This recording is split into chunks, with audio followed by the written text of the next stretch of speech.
about the beginning of your history. Okay, the beginning of my history. Well, it's a long beginning. Back in the day, I used to have the recording studio and my own record label, Pushing Wax Records. We was over there on 71st between 618 622 East 71st Street. And that's where it all began, with me recording and trying to put other artists out here so they can get them some money. You feel me? Okay. So yeah, that's where it all started. Now, let me ask you this. Did you have any influences that got you Started, wanting to get into it? Yeah, I had a couple of influences. My main man, Seville, out of New York, he's the one who really pushed me to get my stuff off the ground like it's supposed to be. You feel me? So I had took a whole busload of people out there when I made my first video, The Game of Life, and we recorded out there in New York. And Seville, he was a personal friend of LL Cool J. Okay. So his grandmother lived right around the corner. They lived right around the corner from each other. So he the one who actually put me on with a lot of heavy hitters out there in New York, like this guy, PR for Michael Jackson, Steve Manning. He's the one who brought me R. Kelly to my house on 127th in Loomis in Calumet Park to audition. This is right before I went to the joint. I got locked up June 2nd, 1992. Okay. And I gave them some bread to put them in the studio, but shit, I don't know what happened with that. After that, I was gone. You know what I'm saying? The feds came in, they was watching, and they got us all hooked up. But not me. I went down by myself. That's what encouraged me to write the book, True Gangsters Don't Fold, under no kind of pressure. You feel me? Okay. So when I wrote that, I wrote a whole gangster series where I was in prison. I did True Gangsters Don't Fold. The book that's coming out real soon is called They Let a Gangster Go. But for really the serial killer, it's about a vigilante that was getting bullied while he was younger and turned into a monster. You feel me? It made him turn into a monster. So he started taking revenge out on people that's getting bullied. And even the guys that bullied him when he was younger, he don't care if they was doctors, lawyers, or whatever they end up being. He still wanted revenge on them because bullying is like some shit that don't nobody want to go through. In school, we all go through it. You know what I'm saying? No matter if it's with our friends or whatever, but that shit ain't cool. You know what I'm saying? That shit scars a lot of guys, a lot of girls or whatever. So I'm so against it. You feel me? So that's what made me write For Real the Serial Killer. Now, how do you get your books? Where do you sell them? Well, they being sold all over. I'm with Page Publishing, so I'm in all the record stores, Barnes and Noble, online, Amazon.com. Okay, so you can buy them offline. Yeah, you can find them everywhere. I got the e-books, and now I'm fixing to get the audio books in order. That's what's up. You got to keep pushing. Yeah. You got the fresh books right here, y'all. I think this chick got me study shrinking, sliding down. Let me lift it up a little bit. Okay. That's better. Man. So, well, we here, this museum that we're here in, and we try to like highlight the history and the heritage of our people. Okay. Because a lot of people are like not paying attention too much to the past, more focused on the present and the future. Right. But like we're trying to cement the foundation. Right. So like, King was saying earlier, we want to definitely hear the beginnings because like we need to put the stories out before we can't do it. I started off writing Say No to Drug records and shit. That's why I got The Game of Life. You know what I'm saying? But I was trying to, just put it out there to do some smooth shit because I was really the opposite. Okay. You feel me? I was in these streets doing whatever I had to do to get money. Okay. You know what I'm saying? So that's why I ended up going to the feds like in 1992 because I guess they knew they was watching. They knew that I was on some other shit, but still that's part of my history. You know what I'm saying? Okay. That's what made me feel and do the things that I'm doing today. So did you roll with some of the other old cats back in the day, like OCU and?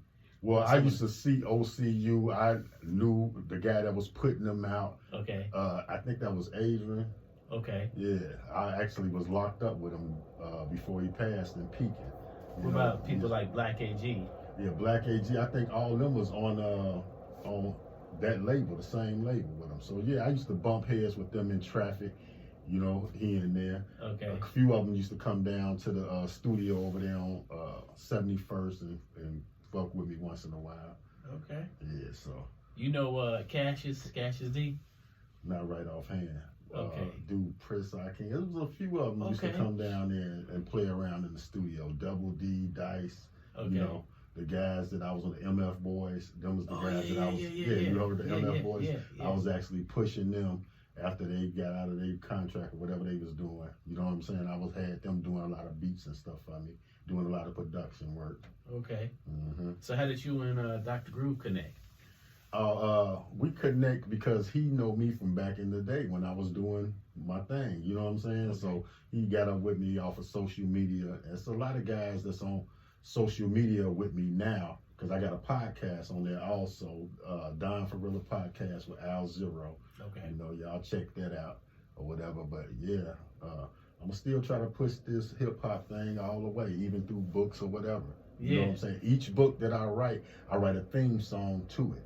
Okay. You know what I'm saying? So it's a theme song and the lyrics is there. I'm gonna start putting out more lyrics and stuff because I didn't waste no time. When I was in prison, I was writing every fucking day, thinking of new things and new avenues to cross. So I got a catalog of 200-300 records. You know what I mean? Wow. Yeah, just sitting there. I didn't waste no time. You know, time is not to be wasted. That's for sure. I learned that from being in prison for sure. So you say you from Inglewood. What high school did you go to? I went to Harper High School on 65th and Woods. Yep. I went to Rasta Grammar School, went to Harper, went to Diet on 51st and King Drive. You know, they was busing us from Rasta to Diet back in the days. We had to fight with the DuSable boys and all kind of crazy ass shit. Shorties, you know what I'm saying? They coming up there trying to rough us off. Yeah, it was all kind of shit going on. Who was at the high school with you? Any other artists from Chicago? Artists from Chicago. It was a lot. Al Zero, he went to Harper. It was a few artists that was from the area back then. But back then, you got to realize, in hip hop in the early '80s and '90s, most of the shit was coming from New York and from L.A. You know what I'm saying? We didn't really have no, like you say, the guys you mentioned, Black AG and a few other ones that was out trying to pump some shit, Common and all them, you know. But back then it wasn't a gang of them like it is now. There's so many artists out here right now. You know what I'm saying? Right. Yep. Yeah. Actually, my son-in-law, he actually do production for G Herbo now. Oh, okay. Yeah, DJ Victorious. Yeah. Okay. Yeah. It's a whole new wave of artists now. You know. Yeah. So yeah, I was trying to get the little shorties together, let them have the studio, go in there and clown, do whatever y'all want, you know, just have fun, you know, and it's a lot of good shit came out of it. So let me ask this question, because I think this is one that we all kind of, you know, stumble over when we talk about it. But why do you think it was so hard for Chicago artists to get out there? To get out, yeah. Well, it ain't the part of us not sticking together. We just didn't know what to do, actually. You know what I'm saying? It was new. Hip-hop was new. We didn't know what to do. Like, we didn't have no Jerry Hellers or, you know, no rich people coming in here trying to point us in what direction we can get money on. Right. You know what I'm saying? So that's why we was going out to L.A. and going out to New York. That's what made me even venture out that far back then, because it wasn't really nobody putting you on. Right. So I established my own record label, my own studio, and started putting shit together on my own. You know what I'm saying? So this was your record label here? Yeah, Pushing Wax Records. That was my record label. Okay. Yeah, I started doing it all myself. And then, like I say, when they see you trying to get too big or seeing you about to explode, that's when the feds come and snatch you up back then, because they don't want all that. You know, especially if they thinking you got ill-gotten gains. You know? Right. But I always been a businessman. I owned like 3 or 4 beauty salons back then. Okay. You know, yeah. Okay. Interesting. Yeah, you know, I think like, man, you know, like you say, Chicago, I was just doing some research last night, and you know, and it kind of really hit me in terms of Chicago being a place that we got less resources, but yet we persevered through a lot of stuff. You know, we got harsh winters, and yet, you know, some of us are still here. Right, you know, exactly. Some people left Chicago and moved to other warmer climates, but we're still here. We still here. You see what I'm saying? But you know what? Like, I was thinking about putting out a challenge, like a bad boy challenge off that record. Bad boys, bad boys. Yeah. What you gonna do? What you gonna do when they come for you? Right, I was thinking about putting a challenge out on my podcast with Al Zero. But I should do that. And I was just like, what y'all gonna do when they come for you? I know what I did. Right. I zipped my motherfucking lip and laid down and did what I had to do the time. You feel me? But what you gonna do when they come for you? Right. And I got lyrics to that if y'all want to hear them. Kingdom, you want to hear them? Right. You want me to put it out there? It's with Bad Boys. Like, y'all know the hook. Right. Bad boys, bad boys. What you gonna do? What you gonna do when they come for you? This is what I'm gonna do.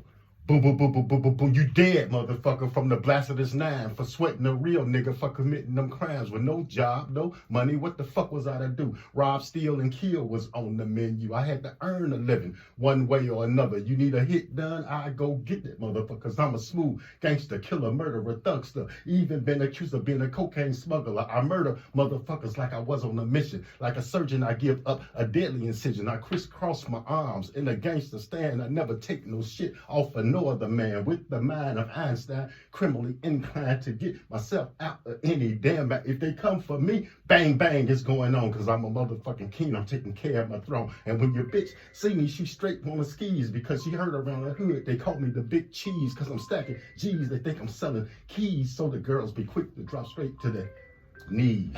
Bad boys. Now, what y'all gonna do when they come for you? Put it out there. Let us know. Bad boys, bad boys. What you gonna do when they come for you? You feel me? Yeah, that's the challenge right there. Right. Let's get it out there, y'all. You feel me? So who were some of your artists, like who were some of the ones that you like outside of Chicago, like, you know, other areas like New York or California or wherever Well, else? when I was coming up, we loved gangster rap. So all them West Coast, like, you know, Ice Cube and NWA, we was fans of all that. Too Short, all them. Okay. East Coast, we loved, they rap also. Okay. But back then, what we had, LL, EMPD, you know what I'm saying? We had different, it was on a whole different level. You know what I'm saying? Like a lot of smoother shit. Right. Right. Yeah. Yeah. That's what's up, man. You know, I was thinking about when we were downstairs talking, you know, we had the record label here called DJ International. Okay. And, you know, artists like, you remember JMD?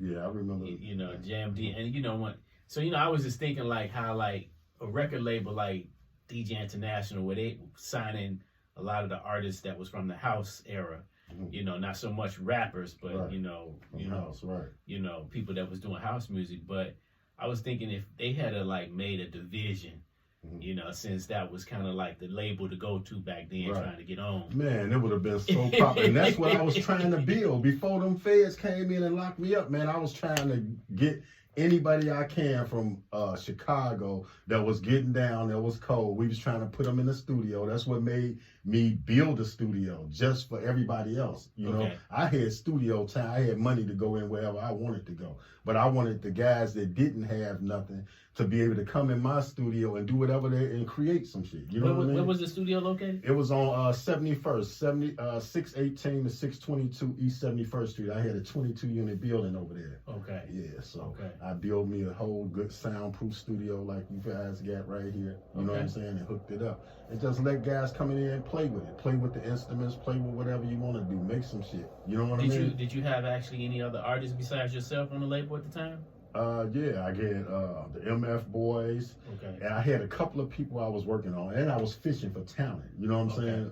Mind you, when I got all this together, like 2-3 weeks later, that's when they came. I was under investigation since '86. They got me in 1992. You know what I mean? So, yeah. Okay. That put a stop to whatever I had going on back then. Right. Yeah, man. Well, you know, it's always challenges here in Chicago. Oh yeah. You know, we you know, but we fighters. We can stand these winners shit. We can stand whatever. You feel me? Shit.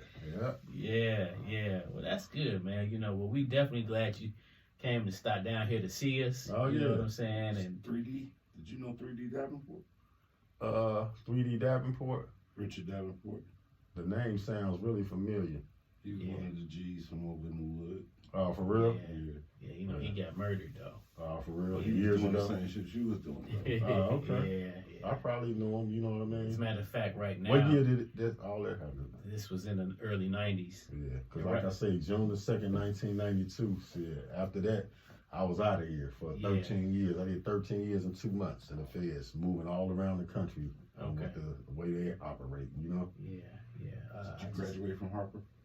No, actually, I got kicked out of Hopper. I was bad. I was a kind of bad kid. The dude was fucking with me. I caught him up there with a bat and put that bat on him. And I ain't see Hopper since. They sent me up out of there. They sent me up out of there at the South, boy. We ended up going to industrial skills centers out west on 19th in California. And, you know, from there, it was history. I got to get in these streets trying to check a bag. What was that? Washatsky? I mean, what was that? Yeah, remember it was Washatsky. It was Industrial Skills Center, and then there was the other one that a lot of people used to go to. You know what I mean? Yeah, I forgot the name. name. Washburn. Was Washburn. it Washburn? Yeah. Something That's like what that. Yeah. You threw one back on my ass right there. That was back in the day for real, yeah. Yeah, they sent me out there. They sent me to that motherfucker after they kicked me out of Hopper.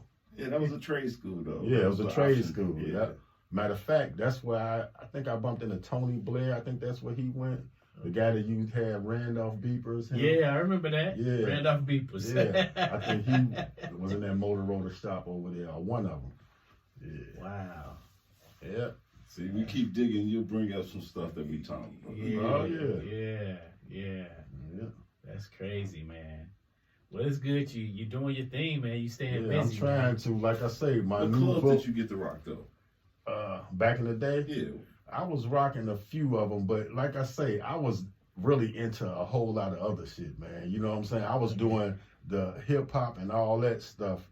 I was doing it as a passion and a pastime because I loved rap music, and I wanted to get out of the streets. You know, that was my main thing, to go ahead and blow up or get us some type of distribution deal. That's what I was looking for back then. I was looking for a distribution deal because I was going to get all the artists I can together and do that shit like Master P was doing, you feel me? But I couldn't do it. They wouldn't let me, you feel me? Did you go down to HBK at all back in the days? Nah. No? Okay. KKC, Pink House, that was my main man. I used to stay down there fucking with Pink House. It was either one or the other. I stayed in KKC. Yeah. Pink House used to roll my shit. He used to play it all the time. Music all the time. That's good. Yeah. That was my man down in KKC. Because he played y'all shit when he played out. So I'm Ill State. I'm Ill State Assassin. Okay. So all that come through me type shit. You know what I mean? Okay. Yeah. Yeah. So you was down when Pink House was up in there, huh? Yeah. Okay. Yeah, he used to show everybody plenty of love back then. We had the white boy E.C. Illa, Smooth With That Ain't No Radio Jam. He broke that on the radio for us. Oh, okay. That was the first song he played on the major radio station for us. Smooth With That Ain't No Radio Jam. Yeah. That was with E.C., Toxic, and Sister Ange at the time. Oh, okay. Ange 13. Yeah. Pink House was the man, bro. Yeah, Pink House was the man. And he was smooth as hell. You feel me? But see, you got some years on us, so that's why it's like almost like we want you to stumble upon something that you don't think is important, that we know is important. Like that's why we like when we talked about Cassius D, he our elder, and you don't know Cassius D. Right. So Cassius is the Zulu Nation. Yeah, I remember with the Zulu Nation and all that. Cassius is the head of the Zulu Nation, Chicago. Oh, okay. You guys are around the same age. Okay. Cassius, But he was a West Sider too, though. Right, and that what probably made the difference. You know what I mean? Big G2 Crunch from 10 Trey.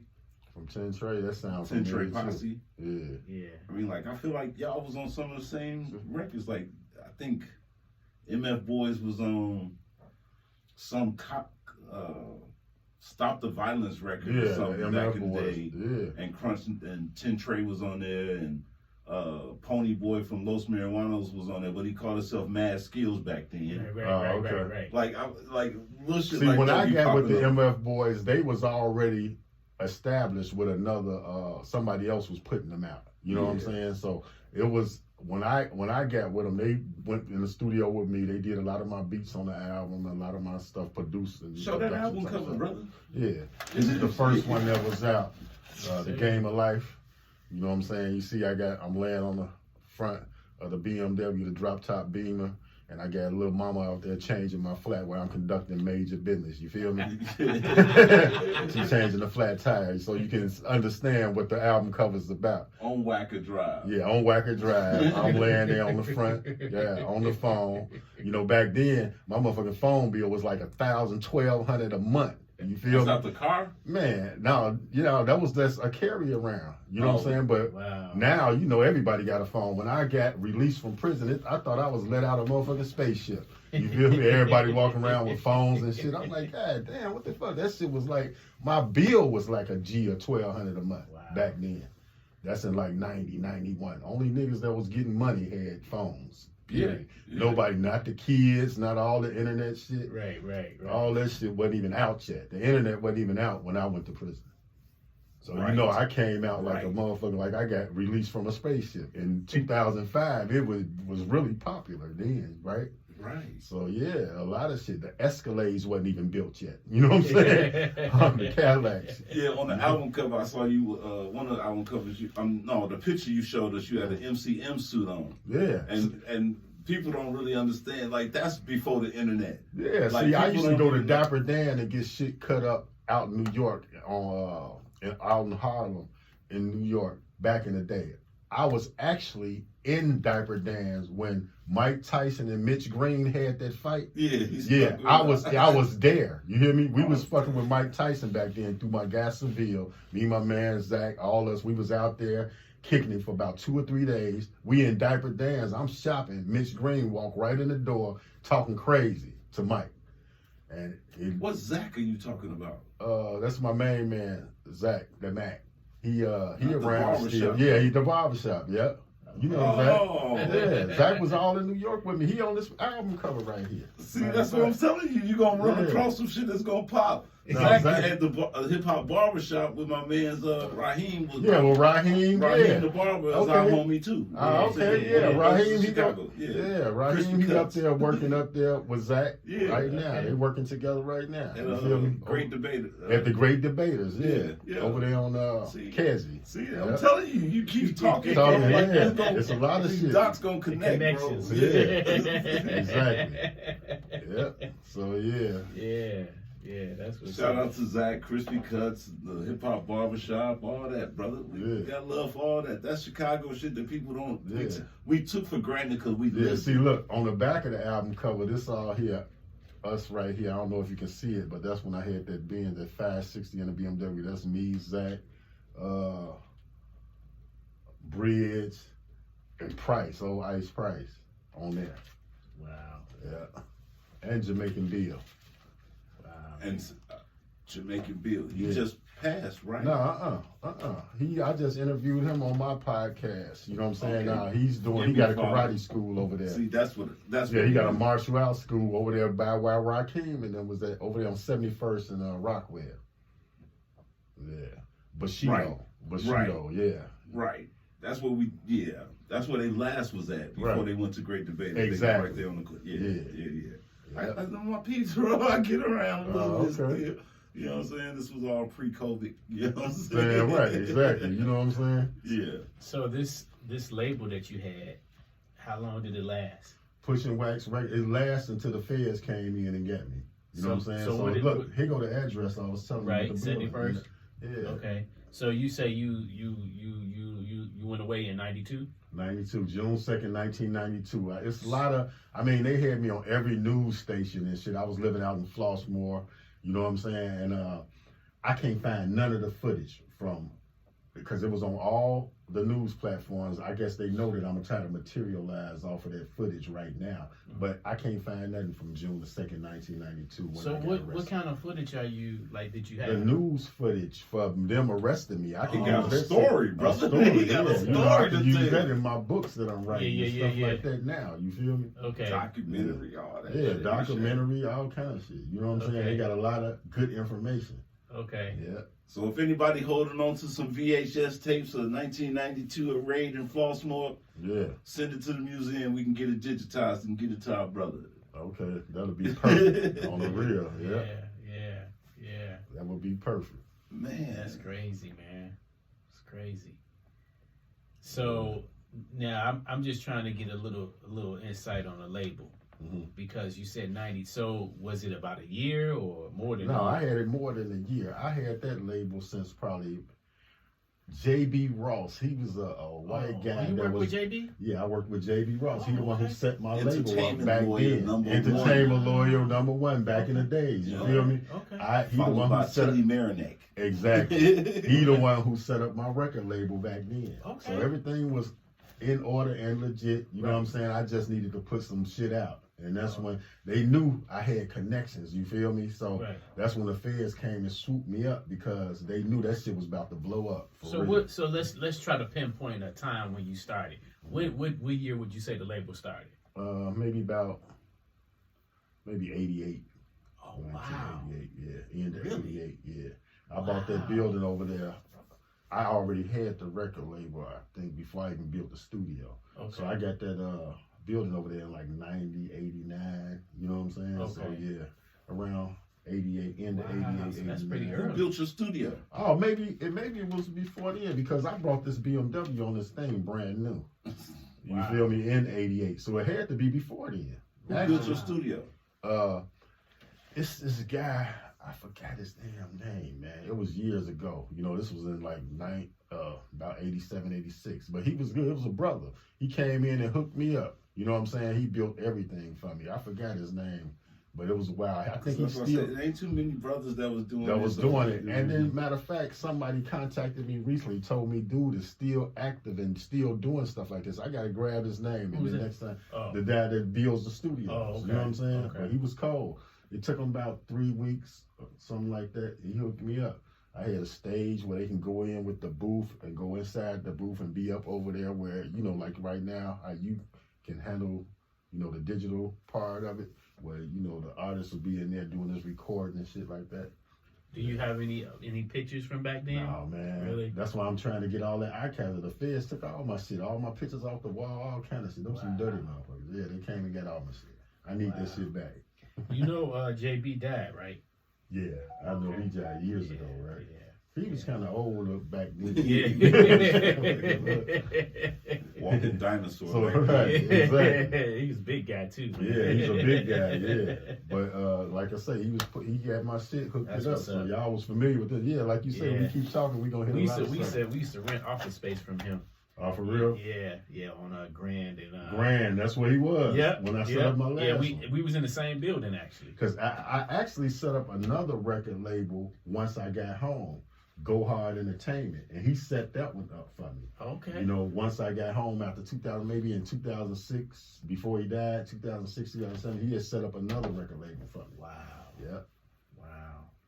That's interesting. Yeah, that's definitely important. Yeah. JB worked with a lot of people. He worked a lot, and he worked with me. He did 2 record labels for me. Wow. Matter of fact, yeah. So, did you get caught up with, like, we had a distribution from Ichiban, and they janked the shit out of us. Did they get you? No, I was the man on my case, and then I had a lot of guys that was with me, but they never got caught up in shit. No. Ichiban for distribution, the record label, the distribution company. I was actually going back and forth to Miami. I had Joy Boy Records back in the day. They had they was out in Miami. We used to go back there. That's why I used to get all my stuff pressed up at or whatever. But they was doing distribution. I was working out something with them before I got incarcerated. Okay. But yeah, they had a distribution. That's why I was trying to go back to them because they closed down and they had a lot of my music on reels. You know what I'm saying? And I couldn't get none of that shit back, man. They closed down. I think they be selling them reels and shit because that shit is steel. Remember them big ass reels they had? The 2-inch reels? That shit regular steel. They sold all that shit. You know what I'm saying? The original masters. The original masters. You know what I mean? Right. And they had all my original masters, but I had most of them. You know what I mean? But they had a lot of stuff that I needed that I had just started recording. Even that Hair Bear. You know, when Jeff closed his down there, there's some stuff I wanted to get. Nah, see, I believe Jeff and them still got that shit. I sure need it, man. I sure hollered at him a couple times. Yeah, but that's that shit he ain't gonna give up. Right. I got about 20 songs down there. Cause we used to record at Jerry Jackson's Smooth Sound studio up north. Oh, okay. And I wished I could find that reel, because back then, if you didn't have money, you had to rent somebody's reel. Exactly. And so your shit would be on somebody else's reel, and your shit's still on somebody else's reel to this day if they didn't get rid of it. Right. And see, I used to buy my reels from Jeff and had all my shit on one thing. You feel me? So, yeah, that's a lot of stuff. And this has been since I've been home. You know what I mean? I did like 20 or 30 songs with him before he closed down and moved to California. Okay. Yeah. And you say you were staying in New York as well? Yeah, I was back and forth. I had a crib out there, crib in the city. Yeah, I was moving back and forth because we had a lot of shit going on. I was doing a lot of recording out there. I was, affiliating myself with a lot of people that was in the industry. Okay. You know, so you had to move around. Okay. Wow. Yeah. Yeah, man. I almost want to blad you. Like become Blad and ask you some of them questions that you ain't supposed to answer. Because we don't get people, like a lot of people that come through here, bro, it's all about how hip hop saved their life and prevented them from dying or going to jail. Oh, for real? And then you being one of those people that came back to the world, right. I really want to milk you. It's like I want people to know that there's a life after. Oh yeah, it's a life. Look, let me tell you something. After when I was locked up, them 13 years, I kept my motherfucking pen to the paper, and I kept writing shit. I was coming up with new ideas, all kind of stuff. Just because you incarcerated by the body, don't mean that your mind is incarcerated. Right. It's a lot of guys, even that's getting out right now, that already got their business plan set up. Some of the shit that I'm doing, I had this shit set up years ago. You feel me? And it was a part of my business plan. I didn't just walk out the joint and just start doing shit. I had shit set up where I can do this, then I'm going to do that, then I'm going to knock this venture down and stuff like that. Because I was in the real estate real heavy when I got there. That's what kind of saved me, because I still had properties and shit when I came home. I was able to sell them and, come up with $200,000-300,000 right away. You know what I'm saying? As soon as I got out, without even having to think about getting back in the game again. You feel me? Wow. So it was the way, and like right now on my podcast, I be encouraging people to buy stocks and bonds. I learned that type of shit while I was in the joint. You feel me? To buy them for their kids for Christmas, all kind of shit, instead of all them bullshit toys that they gonna tear up and put away. You know what I mean? Buy them some motherfucking stocks, some shares of Google or Apple, you know what I mean? And shit like that. And where they can send them to college on their own reconnaissance. You feel me? Right. They ain't gotta be trying to scrape around or trying to make them get scholarship. Do that shit right now while they're young. Mm-hmm. So yeah, I learned the stock. I learned a whole lot of things while I was in prison, incarcerated, even though a lot of it was a waste of time because I could have been out here being much more productive. But while I was there, the time don't stop. I was incarcerated, but my mind wasn't. You feel me? I was still having bright ideas, shit coming up where I can get some money when I get out to take care of my family, create some generational wealth. You feel me? For sure. Do you run across enemies? Most of my enemies live in cemeteries. But no, I don't run across enemies. So it's done and over with them. I was trying to blad you that time. I'm just saying. I mean, time went past and shit happens. You know what I mean? Yeah, but I'm not saying by my hand, but shit happens. Yeah, people, for sure. Yeah. I be trying to get that across to some of the young folks, man. Yeah. Like it was people I used to, when I gang bang for the time that I gang bang, it's people that I see 30, 40 years later. Right. That we shake each other's hands and we hug each other. Look, we made it. We survived. We made it. We survived what went on in the streets at that time. You feel me? It's just like when you incarcerated in the feds. It's like different mobs in Chicago, all kinds of GDs, Vice Lord Stone.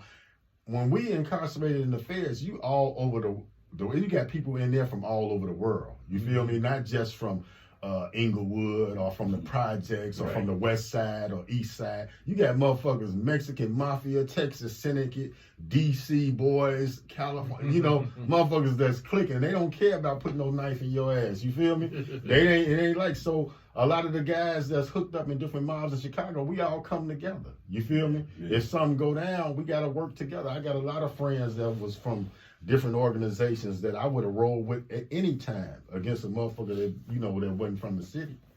You feel me? So it's like different. It ain't like the state where you gonna see some of the guys you know from out west or no, you ain't gonna see this place they put your ass, you won't see nobody. You won't get a visit for years. You feel me? They know what the fuck they was doing. You know? I was on to their evil plan though. You feel me? You ain't never do none of the Century 21 shows at the amphitheater, did you? No, but I did a lot of participation in, you know, passing out literature and stuff like that when that was going on back in the day. Yeah, we are. Yeah. Wow.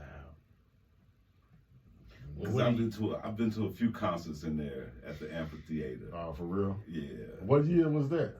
Shit, I was at the Luke concert with truthfully, bro, like I was probably drunk and high. Right. But the only reason I remember Luke is because he had on his gold medallion with the spinner on it. Yeah. And every time it hit the light, it would shoot off like a beam. Right. And that stuck in my head. But it was Luke and all types of people. Like I really can't even remember, but I remember when Luke. I used to go down to Miami, Luke had a fucking lounge like Strawberries, like them dancers and shit they used to have on the video. Yeah. All them bras work right in the strip clubs. In his clubs. In his clubs. Yeah. You feel me? Yeah. So yeah, he had it going on down there. Uncle Luke. Uncle Luke is Uncle Luke for a reason. Yeah, right. And that's like, boy, like I said before the internet, man. Like the shit that Uncle Luke went through for hip hop, like the whole band. Man. You know what I mean? Like the United States government was on his ass about banning him. You know what I mean? Exactly. And dude had to fight that by himself. And fought that battle by himself for all of us, you know what I'm saying, for freedom of speech. Like that's tripped out that hip hop had to take it to that level. And people act like that shit never happened. They forget all about that. Forget all about it, right? Wouldn't be no WAP on the radio. It wouldn't be no Quavo. It wouldn't be a whole bunch of shit on the radio if it wasn't for Uncle Luke right now. You know what I mean? Yep. And us in hip hop thinking that we was saving our freedom of speech. You know what I mean? Like, I regret some of the shit that he was stopped. Banned in the USA. Right. And we fought all that, bro. And hip hop fought that, and it's our fault that the world is playing this shit on the radio now. Right. Yeah. Man, anything else you got coming up, man? Tell the people where to find you on the. Well, yeah, I got the podcast Don Farilla podcast with Al Zero on Facebook. Y'all got to check me out. You know, it's public, so you can follow me on there or whatever, and we'll take it from there. So how did you come up with the name? Which one? Farilla G. Well, I wasn't, I didn't make my own name up. I was, you know, the streets named me Farilla. Because I'm serious, you know what I'm saying? When I tell you I'm going to do something, it's done. Okay. You know, so I didn't just sit around and give myself a handle, you feel me? Okay. Yeah, the streets gave me that. Because if I tell you, man, I'm on this, I'm going to do that, I'm going to do this, it's going to get done, period. Okay. So I'm for real. That's what's up. That's what's up. You know? You Farrah Lewis, the author? Yeah. That's you too, huh? Yep. Nice. I ain't found you, though. I ain't found that page. Yeah, put some Farilla Trip OG. How many pages you got, bro? Yeah, I got about 3 of them in the working now. Farilla Trip OG. And then from there, you can find me with the Don Farilla podcast with Al Zero. I found it. Yep. I'm joining now. Yeah. That's what's up. Yep. Yeah. We're going to have to do this again. Yeah, like I said, this okay, but yeah, I got a whole lot of things going on, man. And I got some shit coming up. So yeah, I will be back to holler at y'all and let y'all know exactly what I got going on. Yeah. For sure. Yep. Who is phone you? I think that's probably one of my phones. He said one of his phones. You know I did. Get businessman. You get yourself here. Yeah, businessman. Say goodbye to the people, Artistic. All right, y'all. All right. Peace. Stay up. Don Farilla signing out. Y'all check me out because it's cracking. And make sure y'all get it. Okay, I was gonna say get involved in that challenge, that bad boy challenge I just put up. Oh, sign this one right here too. You hear me? Right here. Yeah, I heard you. Yeah, that bad boy challenge. Let's see if the rappers gonna come in on that. Yeah, that's cool. Just sign your name. That'll be good.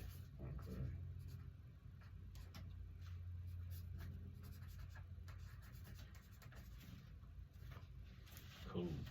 All right, man. All right. Well, thank you, man. We appreciate so you. we man. got some pretty good footage. What y'all think, fellas? Yeah. I'm definitely glad you came through, man. It's good to hear a portion of your story. Sorry, yeah. You know, and thanks for the art, some of the artifacts. Right. You know, Yeah, exactly. we're gonna keep digging and see if we can find some more. Man, if y'all find something, let me know because I sure need to use it. You hear me? So you with Raheem and them, all them is on the podcast. They members of the podcast. They follow Okay. it. Yep. Okay. That's what's up.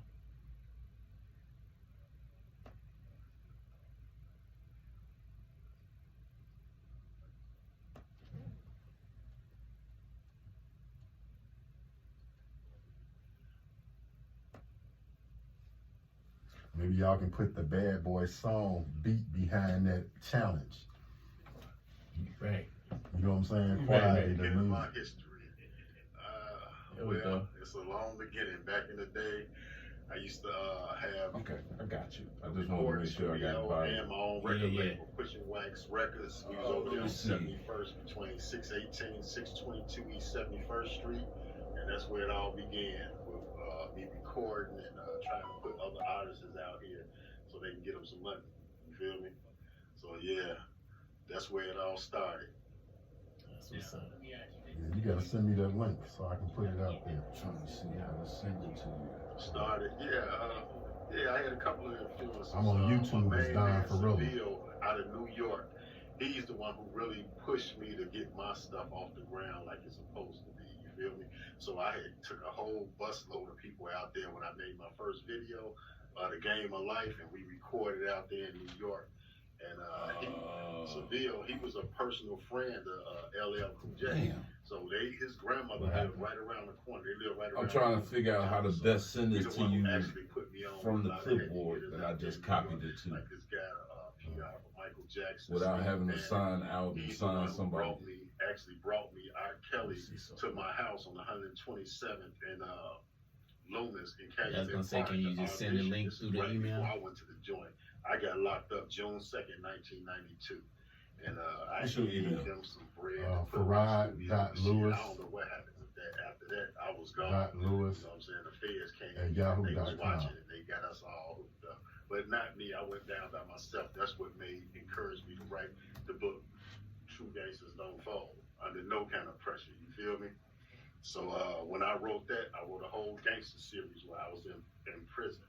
I did True Gangsters Don't Fold. The book that's coming out real soon is called They Let a Gangster Go. But Farilla the Serial Killer, it's about a vigilante that was getting bullied while he was younger and turned into a monster. You feel me? It made him turn into a monster. So he started taking revenge out on people that's getting bullied. And even the guys that bullied him when he was younger, he don't care if they was doctors, lawyers, or whatever they end up being. He still wanted revenge on them because bullying is like some shit that don't nobody want to go through. In school, we all go through it. You know what I'm saying? No matter if it's with our friends or whatever, but that shit ain't cool. You know what I'm saying? That shit scars a lot of guys, a lot of girls, or whatever. So I'm so against it. You feel me? So that's what made me write Farilla the Serial Killer. You can check your email and see if it. Well, they being sold all over. I'm with Page Publishing, so I'm in all the record stores, Barnes and Noble, All the files in the online, Amazon.com. You can go in there and find. Yeah, you can find them everywhere. I got the e-books, and now I'm supposed to get the audio books in order. All right. So yeah, you gotta keep pushing. I'll take this downstairs. You know what I'm saying? Yeah. I think this chick got me study shrinking. Did you get it? Down. Let me lift it up a little. Oh no, I got it's on my other phone. I You gotta gotta check look his at other it. phone. Oh, okay. So, Okay. but you know, here, you know, this And I'll be able to upload it to whatever, right? I guess I've never seen. I've never shared a string to somebody. I'm supposed to go with my tech girl house anyway, so she don't put it together for me. It's all new to me.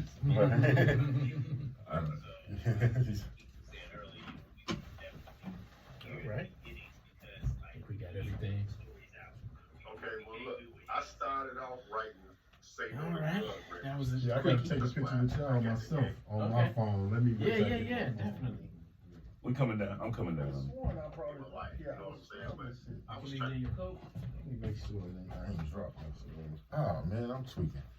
I'm up here still filming.